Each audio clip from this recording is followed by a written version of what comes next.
Okay, so good afternoon. I am Anto Budiarjo. Welcome to Monday Live. This is something that we do on Monday afternoons at 3 p.m. Eastern to try and figure out the future for smarter buildings. So really good to have you with us today. In case you're wondering who we are, profiles are listed on mondaylive.org. So head over there.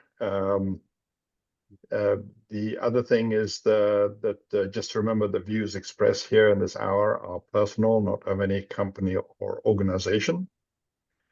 And let's make this as interactive as we can on the Zoom chat so we can have some nice engaging dialogue. And if you do want anything that's on this slide deck, it is also available on mondaylive.org.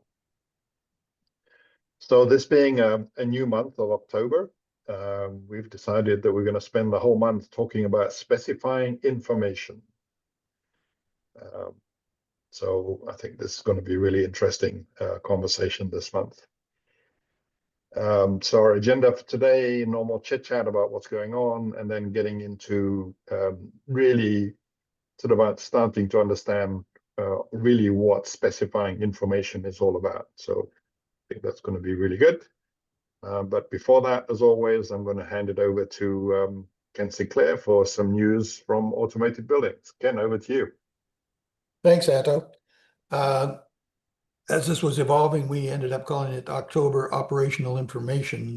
The title hadn't quite dried by the time we put this out.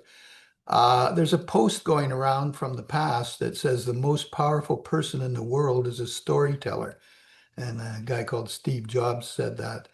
And what the post is kind of referring to is that in the AI age, it's 100 times more important than ever before. And storytelling shapes reality. The other reason that I bring all that to you is with automated buildings, you are the storyteller.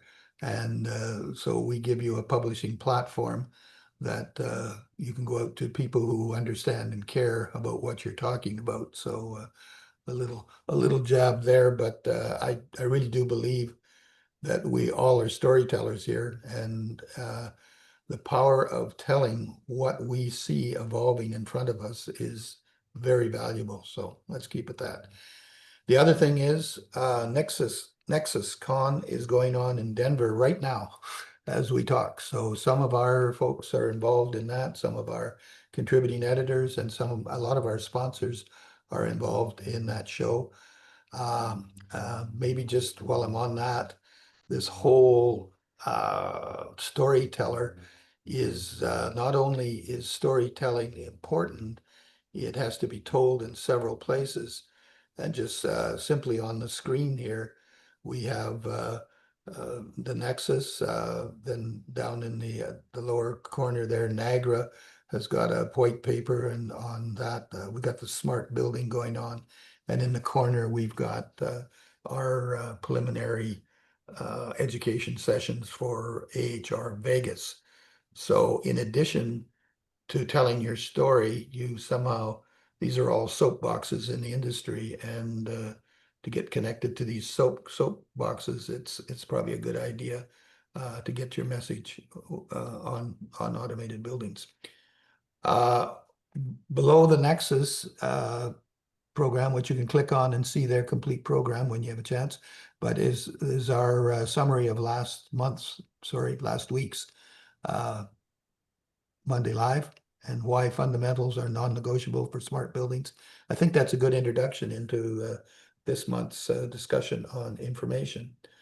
Another one is from one of our sponsors is the HTTPS. Actually, it's a secured server. A little bit of chitter chatter on that, which is good.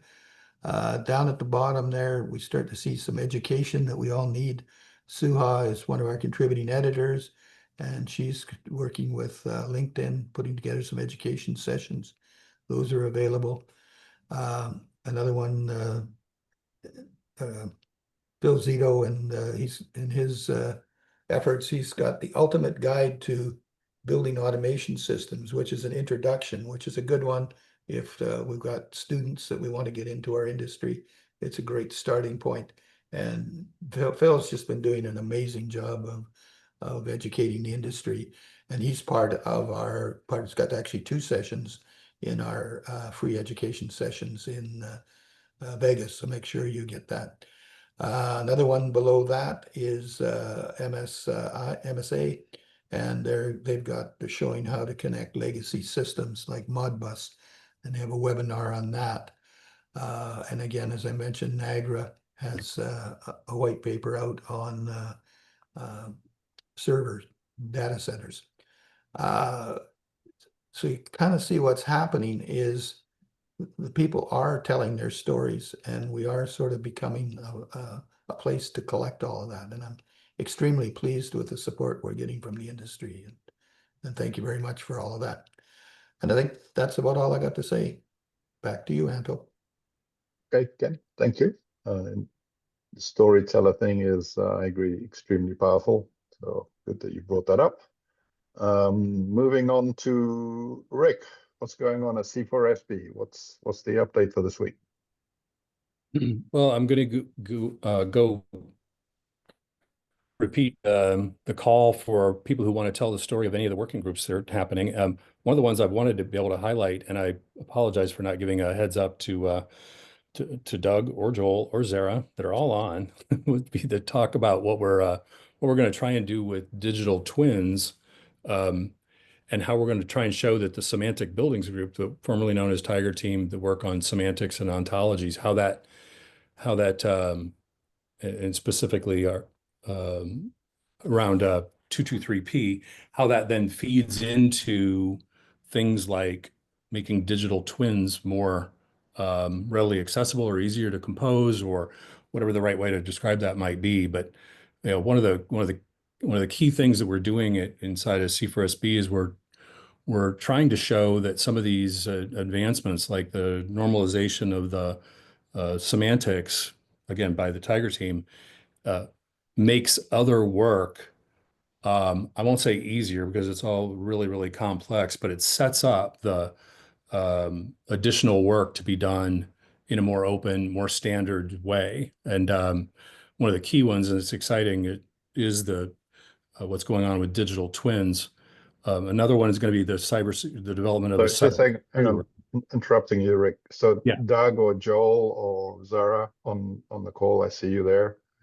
You want to chime in and get the mic, put their hand up and do that. Carry on, Rick. Sorry. Yeah, great call. And I apologize for not giving a heads up to say that, hey, we're going to give somebody a minute or two if they want to be able to chime in and talk about their vision for digital twins, specifically or especially if it can relate back to the work of what has happened with the semantics team. Um, so if anybody does put their hand up, that'd be great.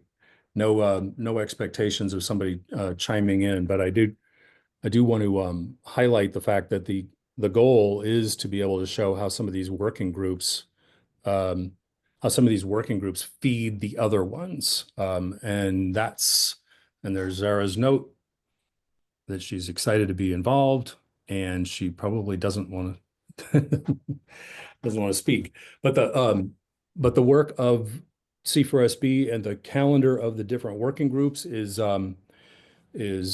progressing nicely, and each week we'll try and highlight one or two of the different examples of what's being done in the working groups.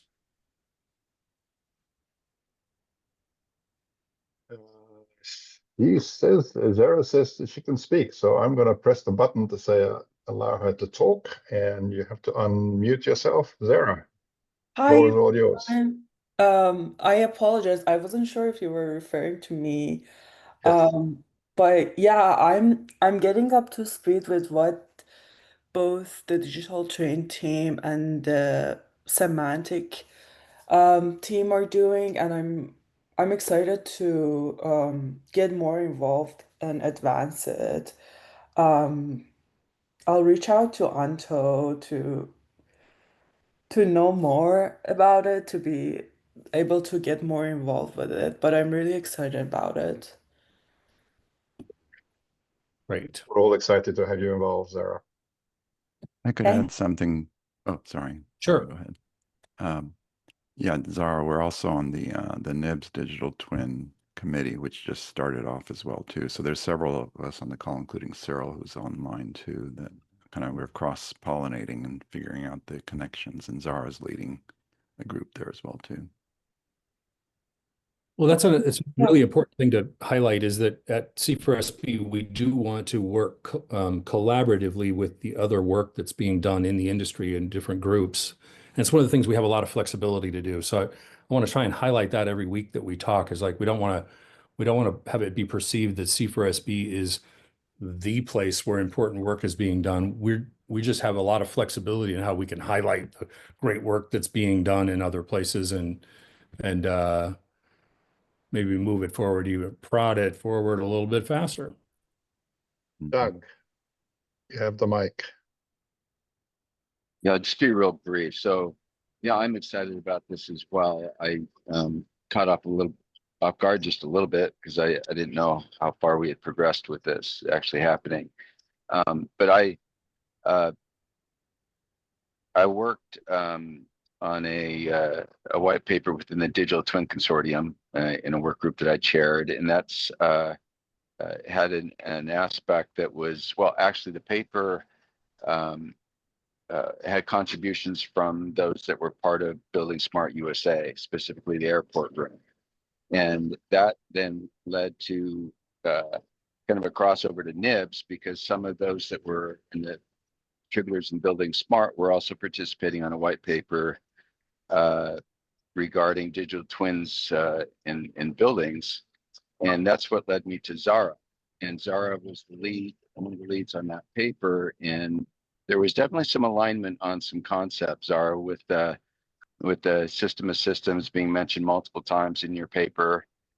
So that's the connection there. And then I've been connected with Joel ever since 3 or 4 years ago within ASHRAE and seeing the P223 evolve. And I think that there's just a lot of momentum that can be, well, I don't call it momentum, but if we can just connect some dots between those 3 initiatives, I really think we can advance things further on the semantic side as well as on the digital twin side. Yeah, for sure. Also, so this is as Kimon mentioned, the initiative at NIBS. This is the second phase is starting right now, which is building up on the white paper that you were talking about. So I think this is a great point for alignment. We should definitely talk. Great. Thank you. Thank you, Doug. Thank you, Zara. Anything else, Rick? Move along. No, that was fun. Okay. Thank you, Paul. Good. Thanks, guys. I put up this slide for today, and I put up this report that IoT Analytics, the firm called IoT Analytics, does. They do it every quarter, and it's really sort of an analysis of what CEOs, public company CEOs, are talking about. And what they do is they look at all the transcripts of the earning report calls, and they just analyze what people say, and then create this lovely chart in terms of trying to communicate what the sort of the vibe is with the CEOs. And it's kind of interesting. It's broken up into 4 quadrants. This one here at the top right is the big items that's growing in importance. As you can see, there aren't really that much going on here other than AI and data center and robotics. Normally there's something big up there, but there isn't right now. Interesting to see industrial IoT in the sort of small and growing up in importance sort of sector. And this one, which seems to be sort of behind us, is the effects on tariffs. It seems to be the predominant issue there. And then you see a whole bunch of smatterings of other things that are falling in sort of relevance. But really sort of interesting to see industrial IoT sort of feature quite strongly. That normally doesn't happen. I'm not sure I've seen sort of a bubble on that. Anyway, it's an interesting view snapshot. If you keep on looking at it every quarter, it's kind of gives a nice sort of flow what's going on in the IoT space. Any other thoughts or any news from anyone before we move on?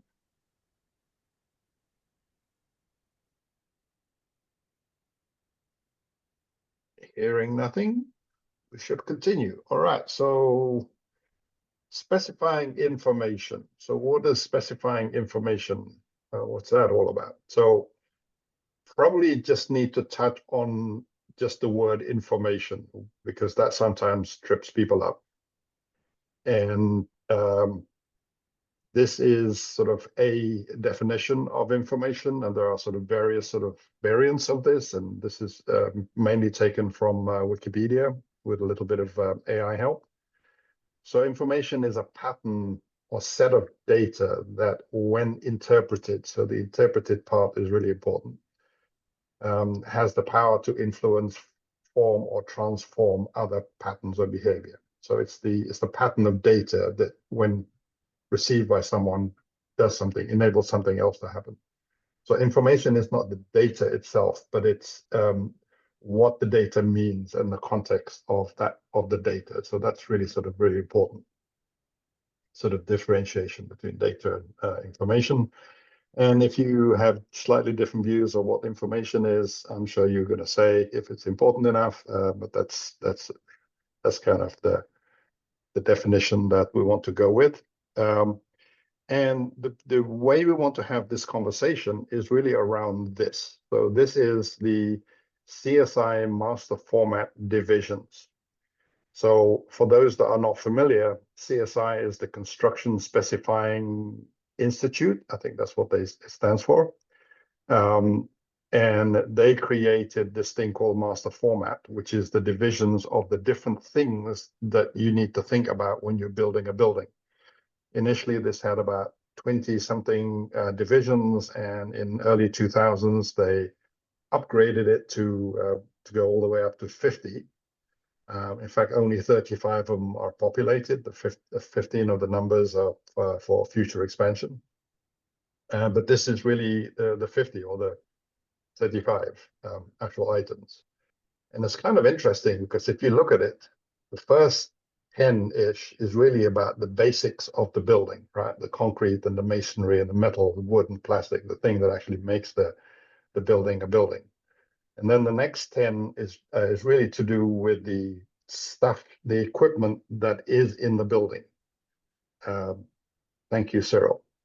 So that's kind of the specialties, the equipment, blah, blah, blah.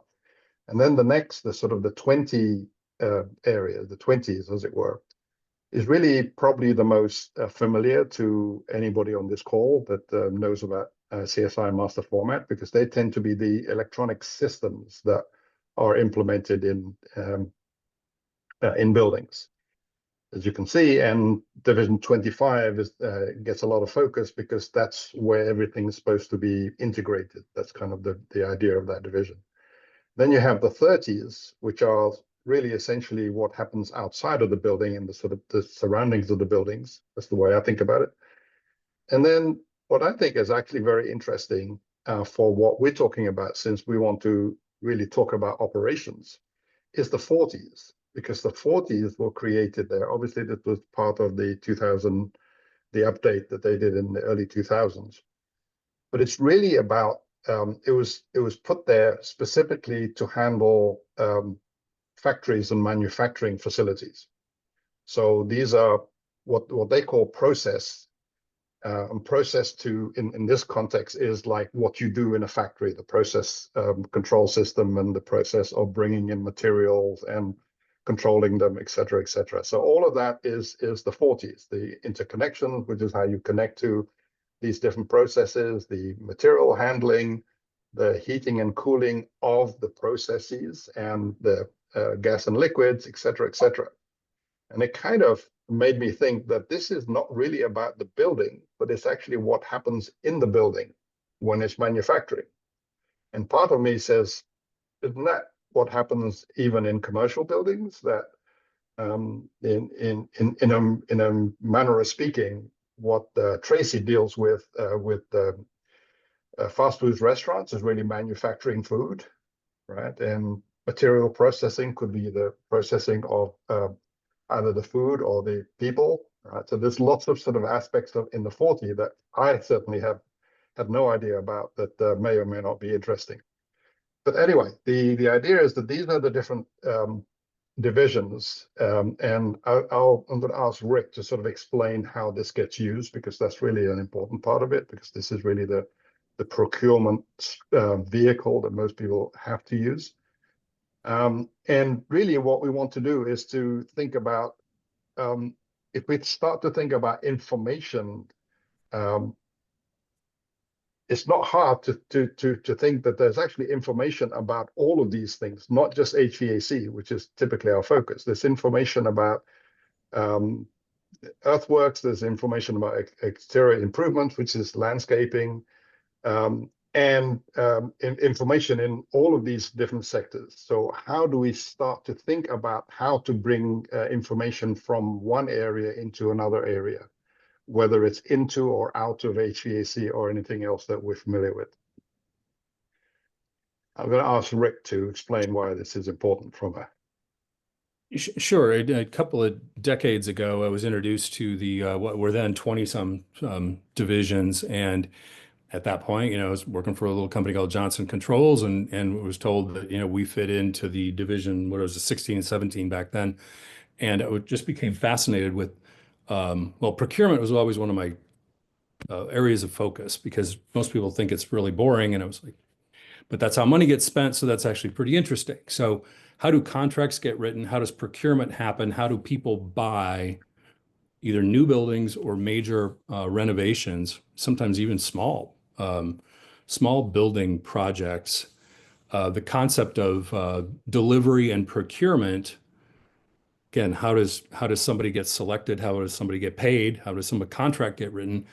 That was my primary focus, and it turns out this whole CSI approach it becomes the contracting documents. I don't know how simpler to say it. So the contract between the owner and the contractor, whether it's a GC or a sub, follows these specifications, and the specifications become sort of the checklist to see if you're going to get your check at the end of the project. And so I was like, well, that's pretty damn fascinating. So if I want my service or my product to get paid for, it probably makes sense for me to make sure my service or my product fit within the specifications was an easy thing to spec.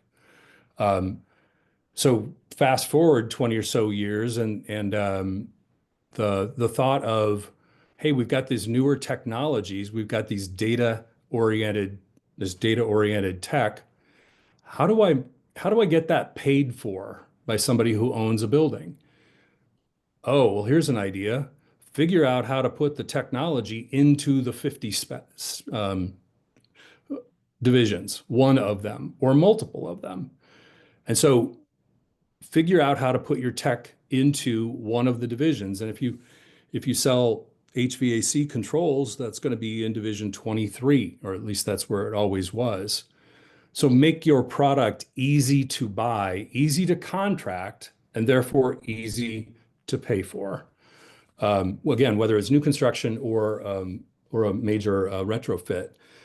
So that just seemed like it was really logical. And then fast forward again to just a couple of years ago when we said, how do we get smart building technology spec'd, and how do we get it into the flow of money?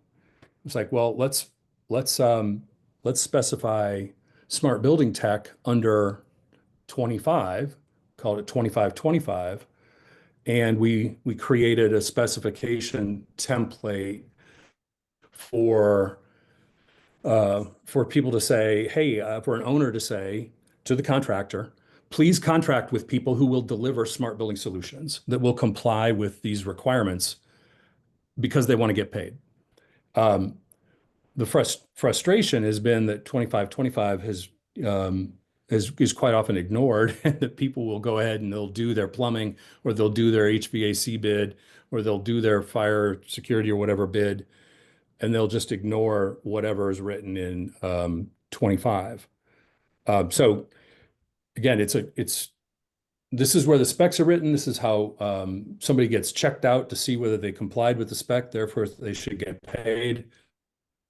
And that's the foundation of what CSI is all about. And I think what we're going to talk about is maybe we should look at all the divisions instead of just looking at 25. Maybe we should look at being more explicit about the information requirements from each of these different specifications, and then look at where we can use Division 40 to put in some operational expectations, therefore operational contracts, therefore operational getting paid.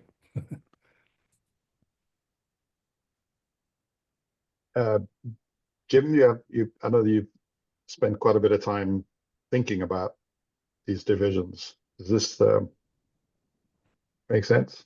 It does, and I think it's an exciting approach, Rick. I'll temper it with, my problem being that the capital money, which typically funds a construction project and is the money that Rick's talking about paying here, has historically not overlapped into the operating component of the building. So, there's a question of how much you can capitalize in the future. And certain things can be capitalized. Even maintenance contracts, people could buy 3-year blocks of maintenance contracts going forward, etc. So I don't want to say that it's not a capital, the capital doesn't help. However, what we also need is a realization through things like cybersecurity that are living and breathing devices. And as we converge with IT and become more IT-like, I think our procurement models have to track IT closer than they do capital construction procurement, Anto. Great. Thank you, Jim. Steve, you were very supportive of having this theme for October. Yeah, so where I was coming from is, if as a building owner, if you don't ask for the data that you want, chances are you're not going to get it. Okay, it's kind of the operating assumption here, and so generally these specifications are, regardless of the division, are written around the performance of the system. What will it do, right? And which is fine. You want a certain type of equipment, certain type of furnishings, and so on to meet your requirements.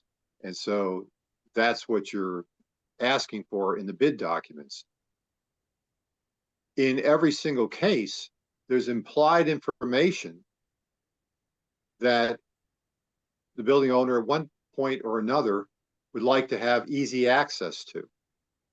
And right now, it's a crapshoot whether they, for certainly it's not easy access, and it's certainly not predefined in any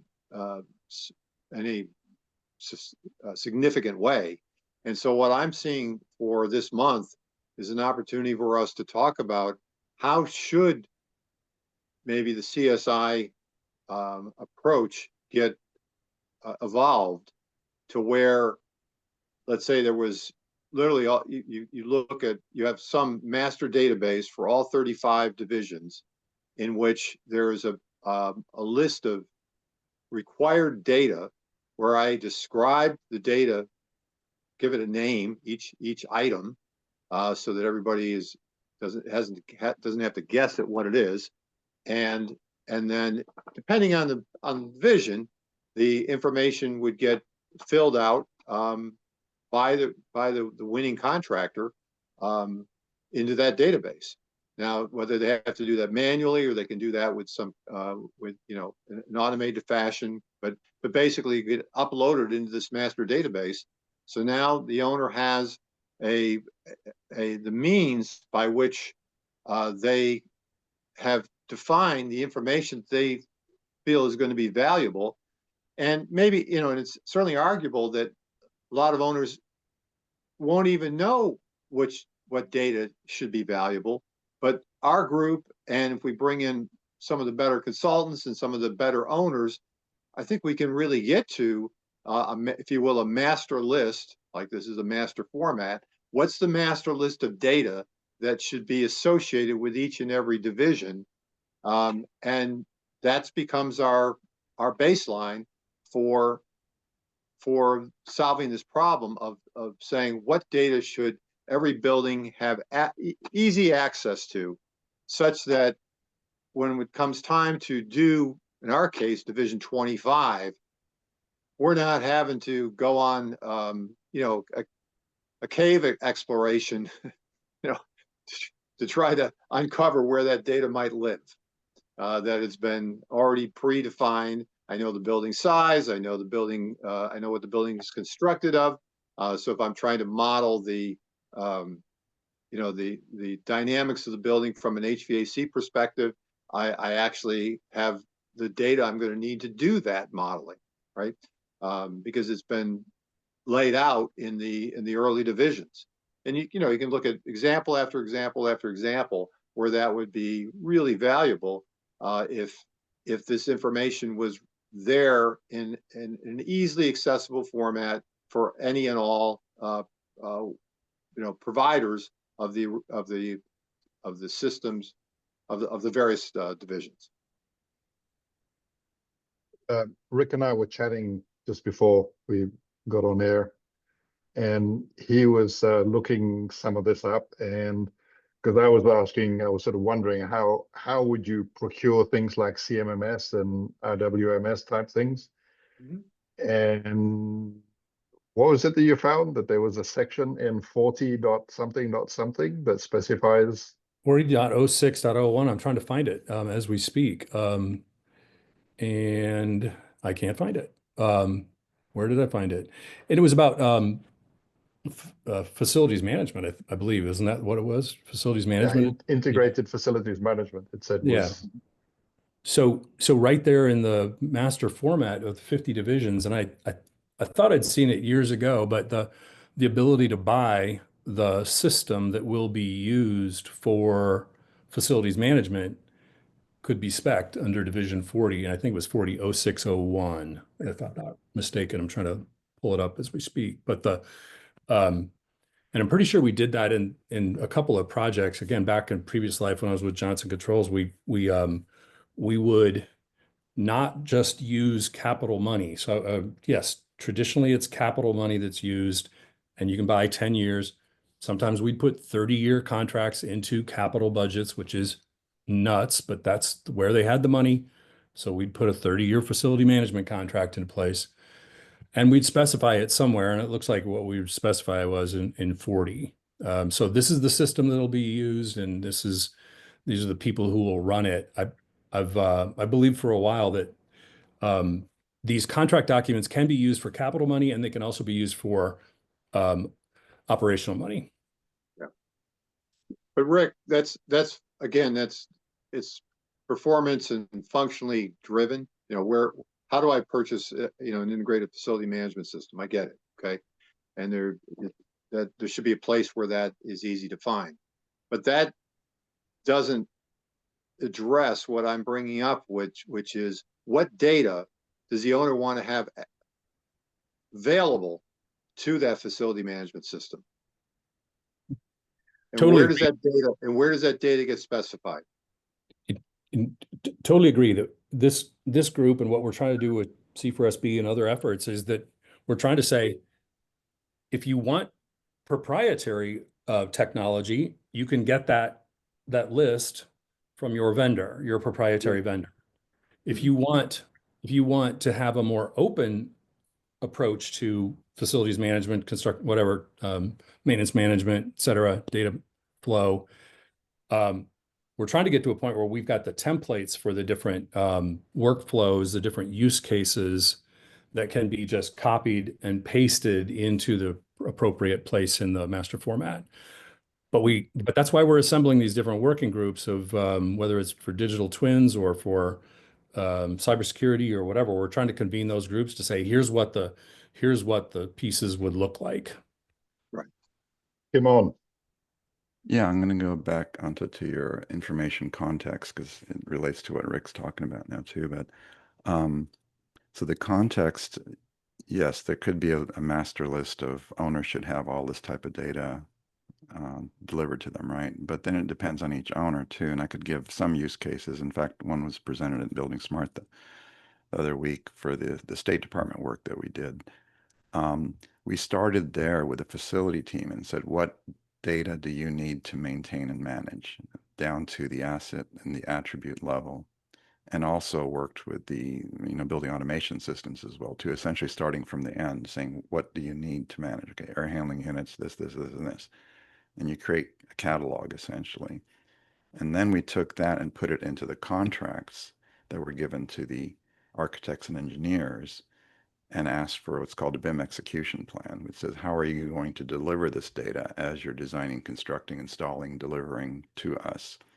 And also there's a requirement along the way of how do you check it to make sure we're getting that data in.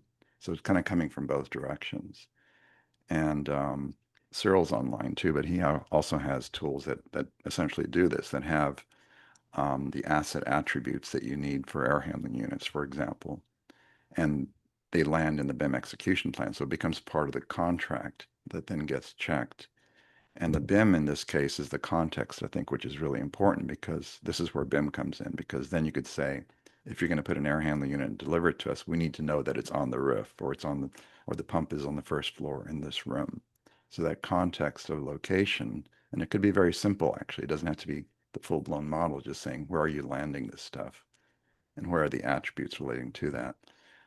And the other layer on top that I think is interesting is capturing the process, and the why is it there, which I guess gets into the semantic modeling of how are these systems connected, and what else do we need to know to be able to track them as we go to the electrical panel and want to know which piece of equipment is connected to it, or the controls. In fact, this work that we're doing right now with C4SP is exactly that. Finding the stuff in the building is actually not an easy thing if it's not structured correctly in the model to begin with, which needs to be in the BIM execution plans. Is if you're going to land that air handling or the pump, we need to know that room number. If it doesn't exist, it's not in context, then we have to go look for it. So it's kind of the range of things that I've seen, not only with State Department, with other owners as well too. And it is very important to have those asset attributes laid out very specifically. Otherwise, you're just going to get them all over the place. And that's where the execution plan, and then we called it a minimum modeling and data requirement.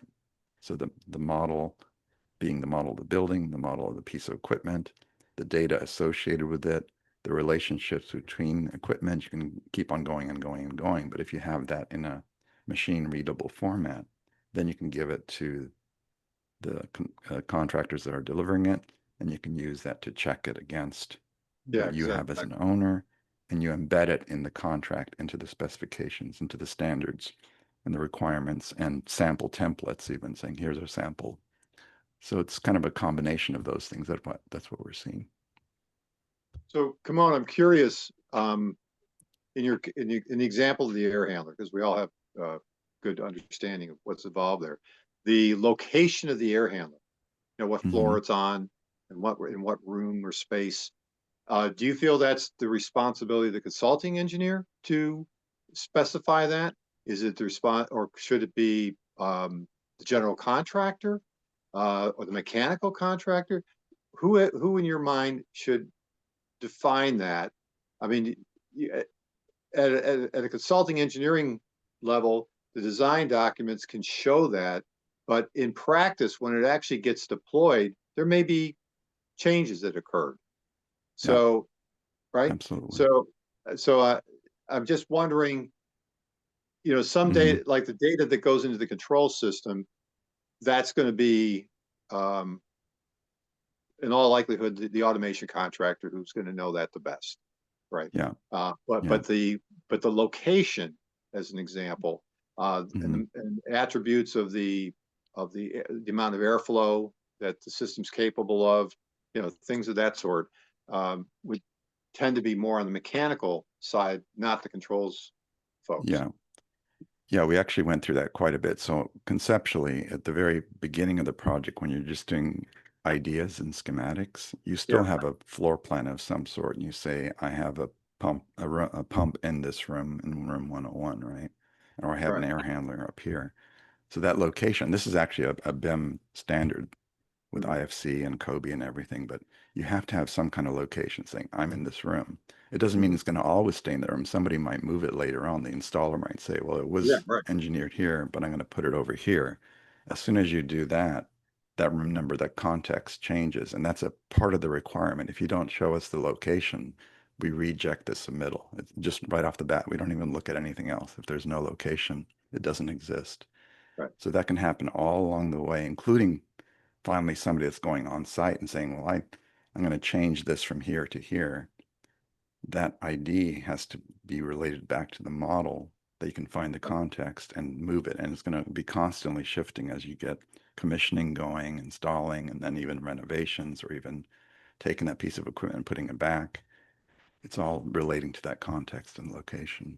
Room Right. number is kind of the basic. That's what we did, not only with State Department, with pretty much everybody else. Said if you have a room number, then we can find it, because the room number is Right. on a floor, it's in the building, and the Yeah. piece of equipment's there.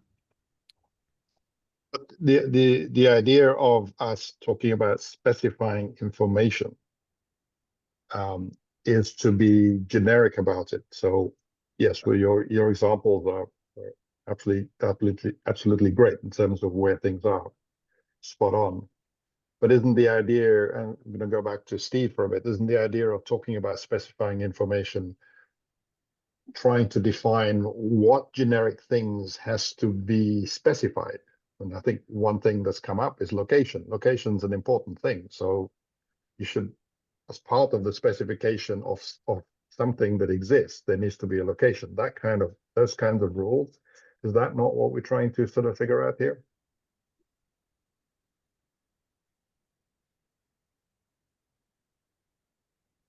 Some standardized ways of understanding what information is so that you can write it down to say, this is what we need.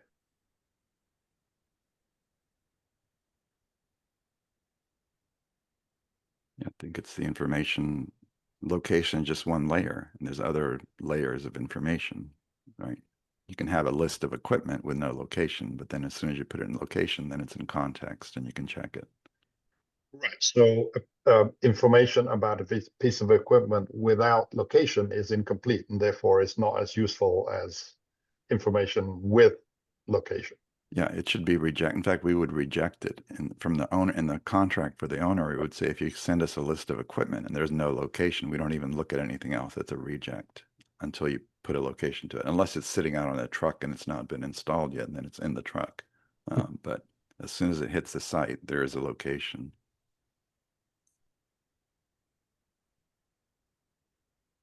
Viral seems to have an example he wanted to show, perhaps, if I understand. Cyril, Zero. bring you on as a panelist so you can share what you're talking about here. There you go. Okay, awesome. Can I show you my screen? Yep, go for it. You mentioned a bunch of things here, and so I will show you. I'll just present a few of them. One, in terms of defining assets, there is a way to actually define the master format value within an asset as it's placed into the model. So the 6-digit code, the basis 6-digit code, can be added in the asset, whether it's for specialty equipment or for openings or for Division 23, as Jim was pointed out earlier. So all these different asset elements are placed into the model with pre-assigned master format values. That's completely understood by the architects, engineers, and the contractors. Now, oftentimes these components are then, the master format values are repackaged or repurposed into OmniClass and Uniformat, because the contractor with Uniformat has their needs. This is part of the CSI divisions, and the owners are typically looking at the OmniClass side. Uniformat is contractors, OmniClass is owners. So that's a whole other conversation that we could blend into this. But I think as a base structure for specifically for the specifications and the creation of those specs, having that structure inherently in the components makes sense to us. In terms of actual defined data, here's again, this is an example of what could be predefined within the BIMX plan. Let me just go down here and just get right to the page here. As an example of what does the owner actually need? And there's an example right there.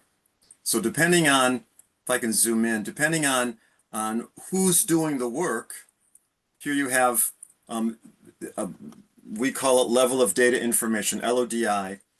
Engineers are responsible for certain parameter values, you can see in this grouping here, that are standard values the engineers provide in the models. We're defining in the BIM execution plan, but it's also that structure, that data structure exists in the models for them to place the components and be able to define that.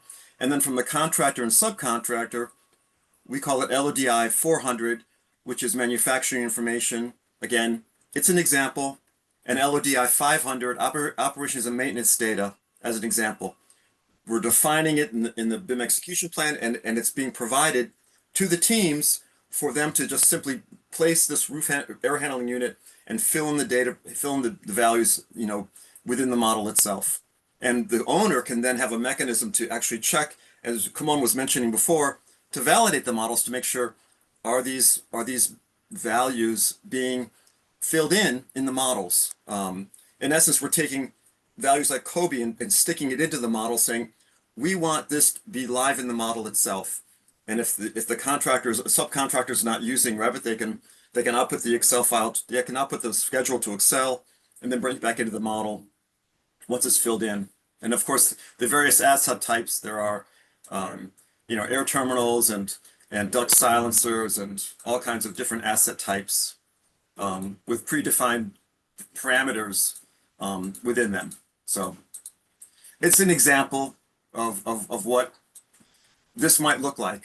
You know, again, you know, provided to the AEC team members as they build the models. So I thought I'd just share that as an example of what it looks like. Thank you, Cyril. You're Thank you, welcome. Cyril. Thank you.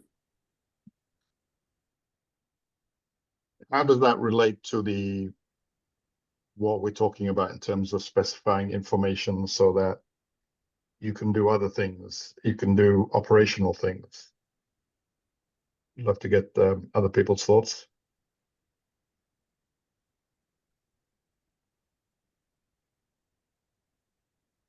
Well, I guess one of the simple questions, Cyril, is the coding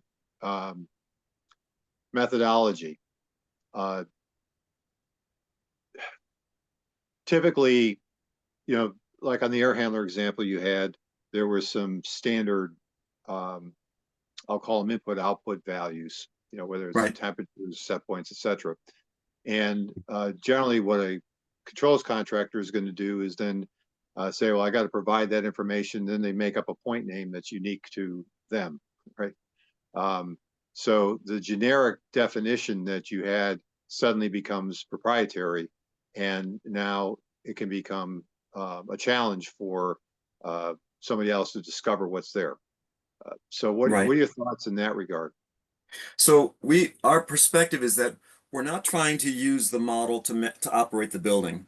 Instead, we want to take the model and the data that's data rich, and we want to harvest that into whatever system they're using, a digital twin, you know, and from there, then the owner can then go in whichever direction they want to go. But at least from the foundational data that they're receiving from their AEC consultants, it's data rich. And again, so that and so, you know, we're agnostic to whichever system is being used in terms of a digital twin, you know, post occupancy or post handover. But from our perspective, this just provides the owner a mechanism to say, we've got this defined, we've got a defined structure. We're gonna have the contractors, especially the contractors and subs, fill the data in to make sure that at least there's data there, and then from there they take it in the direction whichever direction they want to go. Again, we're not trying to use BIM to manage the building. We're trying to harvest that data at handover. I hope that answered your question.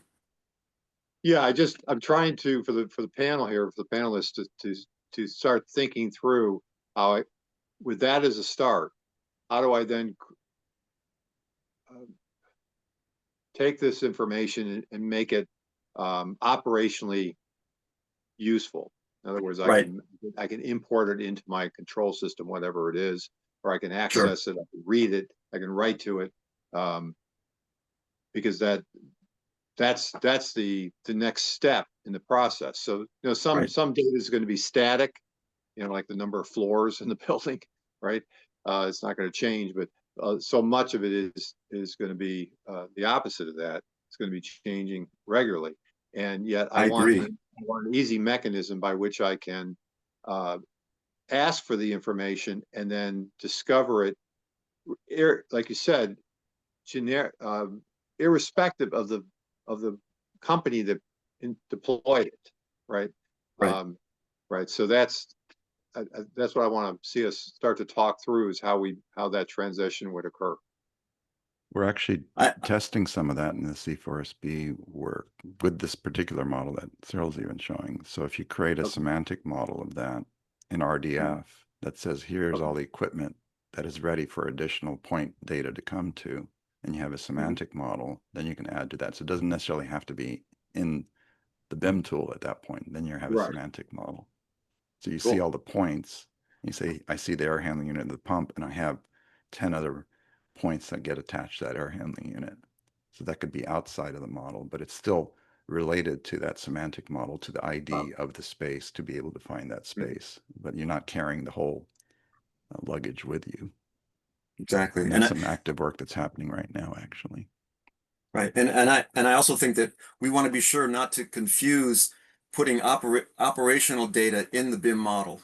That's not the place for it. That's for the operations programs. You know, whatever's being used, the BAS systems, VMS systems, whatever they are. That's the place for that data. We're just, you know, defining base structured data for the building owner to then harvest for their needs. So isn't then the question, how do we create a specification of the use of information that you have in this extension of the BIM model? Let me put it that way. What is the specification so somebody from one of the other divisions can use it? What is needed? IDs of spaces, IDs of equipment, Right. the relationship between it. Some of it comes from the model, some of it doesn't, but the IDs are so critical. So if we know ID of air handling unit 1 and pump 2 or whatever, panel 3, then you have the relationships between them and you can add other things to it. If that ID is missing, then it becomes orphaned again and you have to find where these things are related, which is exactly what's happening with a pilot project right now that we're running through, the missing data from BIM. So IDs are important, yes, but what things are also important, which is obviously the work that's going on in the semantic side of things. Mm-hmm. I guess what I'm, So what I'm it's not, thinking, what my point is, it's not just IDs and it's not just semantics. There's a whole bunch of things that is necessary so that two entities can exchange information usefully. Yeah, absolutely. yeah, I guess, come on, I'm trying to understand with the work you're doing with the group, is it intended such that if I make a call, if you will, to say for this ID and maybe this subsystem, whatever it has, give me all the related data that's available, right? So I don't have to go asking for specifics. I can just make a generic call and I can get everything that's there, and then I can use standard tools to narrow it down to what it is I'm looking for.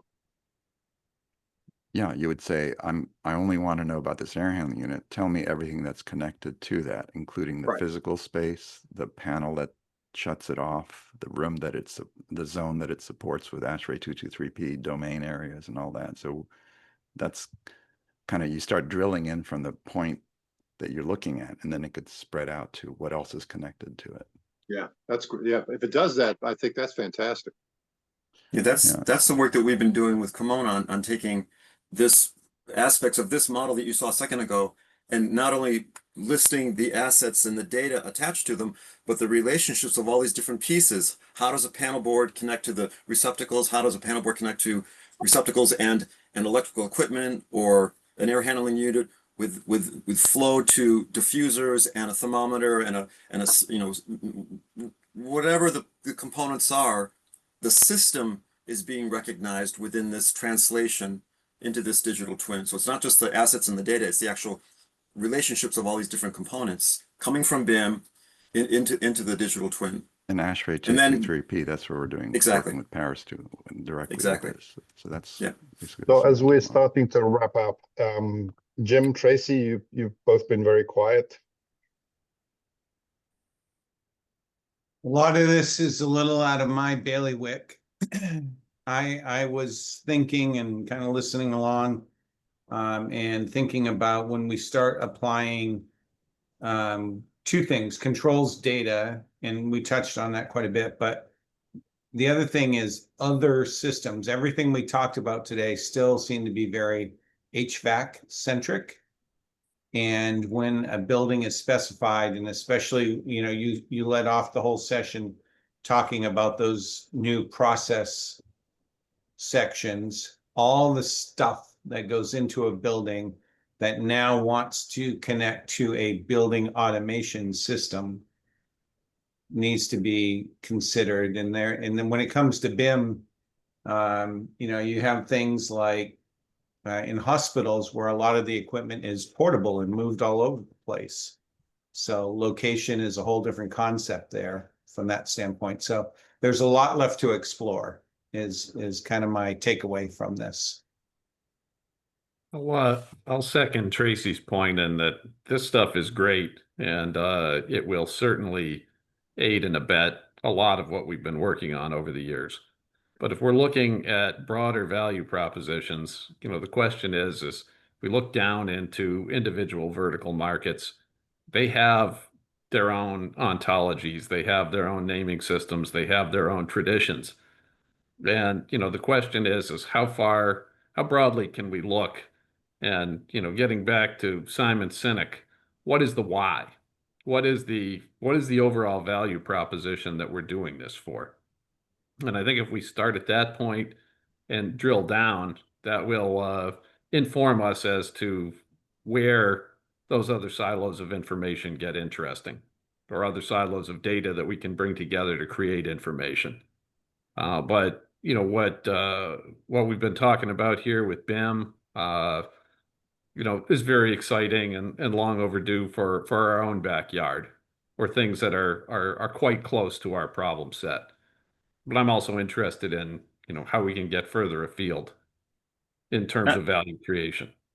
Can I answer your why real quick, Jim? Sure, please. So it's remarkable the number of owners that we talk to, and they have all these buildings. They have no idea where things are. They can't find, you know, VAVs, air handling units. They can't find where the fire extinguishers are. They can't find their shutoffs for the power, water, and gas.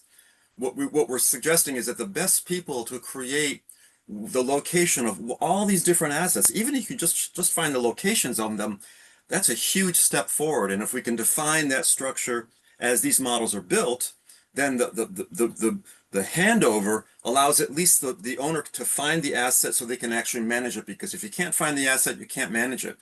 So from the construction, you know, handover side, that's what we're trying to solve as BIM consultants, to figure out, to show the owners there are ways of being able to locate assets, and if we can attach data into it, all the better. Great.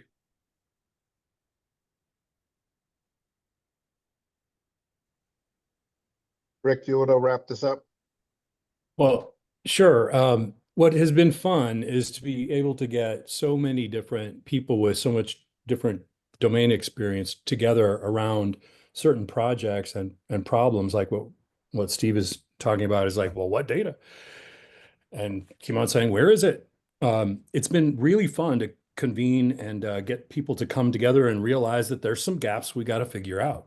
There's some context, there's some location, there's still some things that need to be figured out. And to be able to see that happening and being defined, whether it's simply or really, really deep, or for the purposes of procurement or for the purposes of just running a building, it's exciting to see the expertise coming together with these different use cases in mind and identifying some of the consensus that is still yet to be solved.